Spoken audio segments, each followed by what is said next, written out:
What's going on, guys? This is Hyperspace Haven, and I'm Charlie, a channel dedicated to all things Star Wars. I recently saw The Rise of Skywalker, like many of you have, the final chapter in the Skywalker saga, and I really wanted to enjoy this film. There was a lot to like about it, and yet there was also a lot of problems with it, generally due to rush production and a lack of cohesiveness as a whole for this trilogy. I think there's a lot to blame with Rian Johnson and the fact that The Last Jedi let us down. But anyway, I'll kind of go into an honest assessment of what I think. So let's start with the good aspects of the film. So, what this movie did, I think, better than The Force Awakens and The Last Jedi in general, is it provided some of the nostalgia that we've been wanting.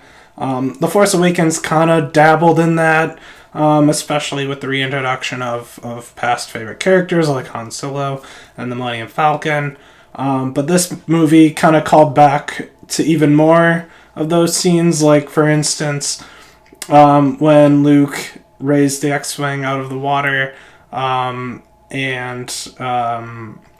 when Rey hears the other Jedi voices, you can hear like Samuel L. Jackson, Ewan McGregor, even Alec Guinness, and they even threw Ashley Eckstein in there, who's Ahsoka Tano. There are other parts where you can see battle droids in the droidsmith scene with Babu Frick. The cloning of Snoke is another reference. So all in all, it had that nostalgic feel. Other good things that I liked about the movie was is top-notch CGI, as you would expect with the resources that Disney has. I thought the action sequences were good. And I thought the humor was a little bit better in this film. It didn't feel as forced. I thought C-3PO finally got his moment where he's kind of been the character that's just there in most of other Star Wars films. He's just a supporting role, whereas I thought he was mostly the comedic relief in this film, which I know Anthony Daniels kind of expressed his disappointment that Disney had generally kind of thrown older characters under the bus. But despite all those good things, unfortunately, there was enough problems, I guess you could say, or things that could have made this movie better. The main issue, I think, that I noticed with this movie is that the story is way too rushed. They cram a lot of plot points in here, and there's certain scenes that were just kind of breezed through. They weren't drawn out long enough. They needed to be more dramatic, or more explanation needed to happen. And it almost felt like this movie could have been at least another hour long. Another problem was that we're kind of forced to accept certain plot points and just, not have any explanation. For instance, like the Sith Empire was just being formed in the unknown regions for all this time, and no one had any clue, and they amassed this giant arsenal of ships and this army.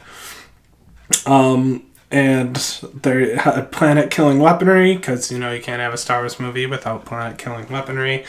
The Emperor survived. They kind of implied that, he knew how to survive or cheat death, as he explains in Episode 3. And then there's tons of MacGuffins in the first half of the film, like the Wayfinder or the Sith Dagger, that don't really have a lot of explanation as to their origins. They do say that Luke was after them all this time. But all in all, it felt like stuff was missing. And again, that's probably due to the fact that The Last Jedi took up one of their slots in this trilogy, and they really should have been going in this direction all along. And if they had planned that way, this movie probably should have been 2 movies, and it would have been a lot better. One thing they did try to explain is how Rey was so powerful from the beginning, in that she was Chancellor Palpatine's granddaughter.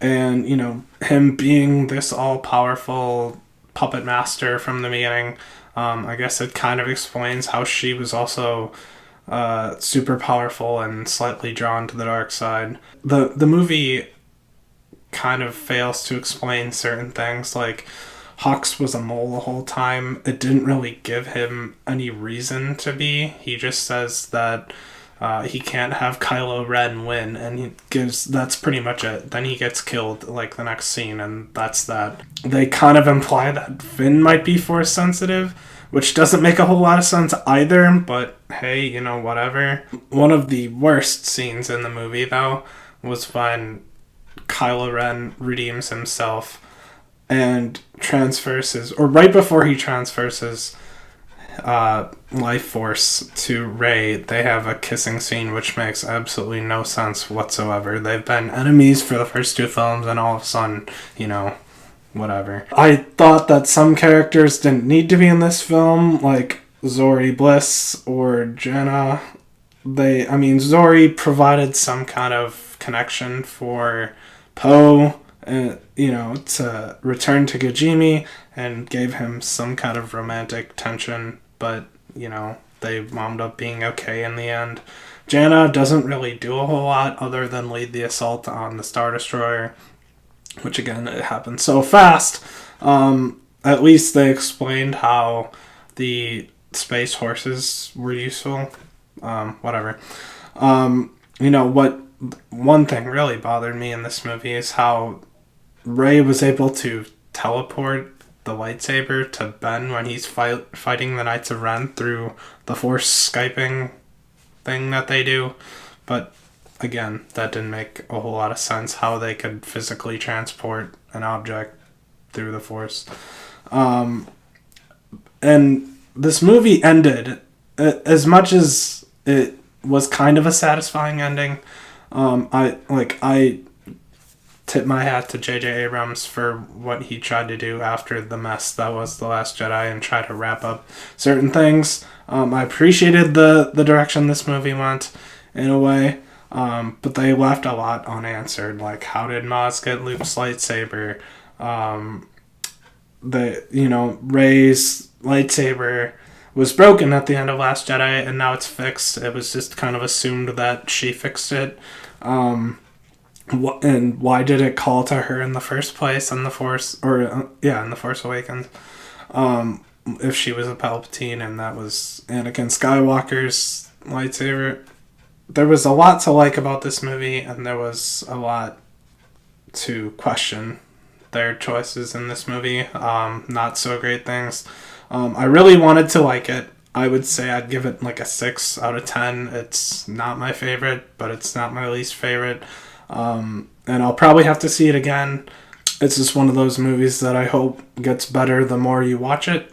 At this point, I enjoyed Phantom Menace more than this movie, just because I grew up with the prequels, so that's just me. I want to know what you all think of the movie, and let me know in the comments section. Do me a huge favor and hit that like and subscribe button, and I'll be sure to see you next time.